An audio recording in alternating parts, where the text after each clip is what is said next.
We are here at the 6th edition of the HyBiz Media Awards here in Cyber Gardens in the high-tech city of Hyderabad. And today I have with me a person who's really a very powerful person in the media business. When I started my career in 1988 with the Times of India, I remember those days INS was a dreaded word because they had the power kind of, take apart any media advertising agency if they don't make payments in time. But more importantly, INS has also grown out of it. And today, when you look at journalism as such, sir, welcome Vivek Gupta ji. Namaskar, sir. As the president of the Indian Newspaper Society, what changes have you observed in the last decade? We won't go beyond a decade, sir.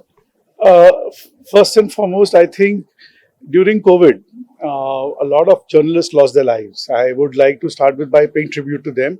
And I think for the first time, government actually recognized as frontline workers in any national crisis, emergency.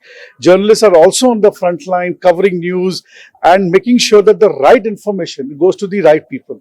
Apart from that, the government, digital heavy approach. Everything was supposed to be digital, online, mobile, and somewhere print was supposed to be a dead word. But print has bounced back. We are growing by 5% every 6 months. That is ABC period. We, for those Audit Bureau circulation has a 6-month period. So every ABC period, which we are growing at 5%, that means a 10% annual growth.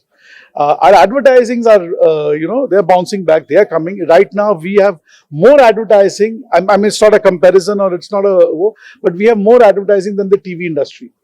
And digital seems to be a big enabler. And, integrity, that is what the media business stands for. We are not, whatever we do, we are accountable. There is a PRGI Act where we are, there's a press council which only audits us. You can complain against any news published, but whereas there are so many things that are happening online, where do you complain? There's no law, there's no authority, but we are accountable, we are responsible, and above all, maybe we come out only once a day or during the morning, but every word that is written is thoughtful, it's edited, it's curated, it's researched and verified.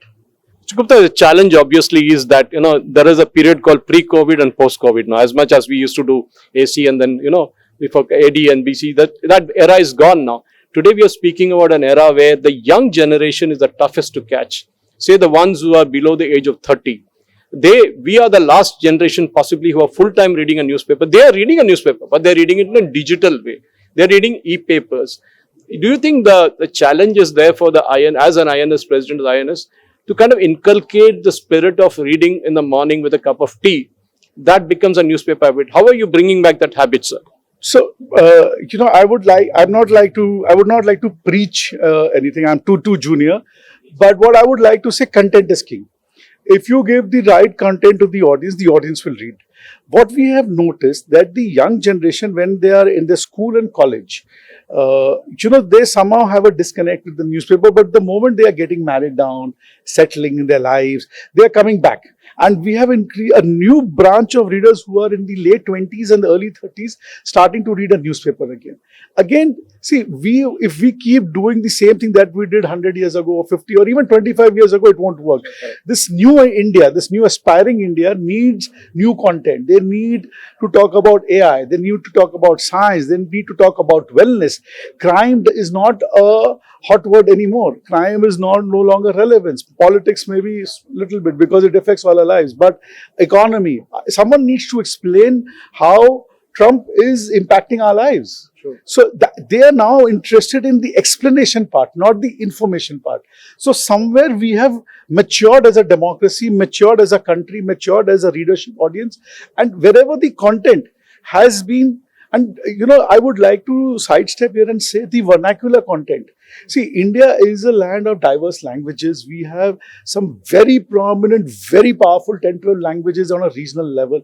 Now, in the regional publications are doing exceedingly well. Bengali, Malayalam, Telugu, Gujarati, Marathi. So, the youngsters are fueling this boom. They want to consume content in their mother tongue. Maybe they want to consume it in their own way. Short, snappy, 200-word stories rather than 8-column articles. Maybe that is the reason for it. No, it's not the format that they are after. They are after the content and they are after the depth of the content. See, we are living in the world of AI. You can go to Chat GPT and within minutes you will get the most well-researched, in-depth information about any article. But how many AI models will you use? One or two.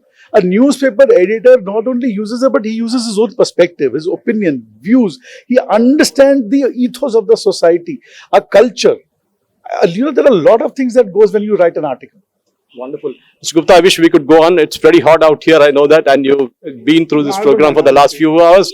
And I'm sure it's as a president of the INS, and naturally you need to spread the good word about print. The issue is also that television also is facing its own challenges today.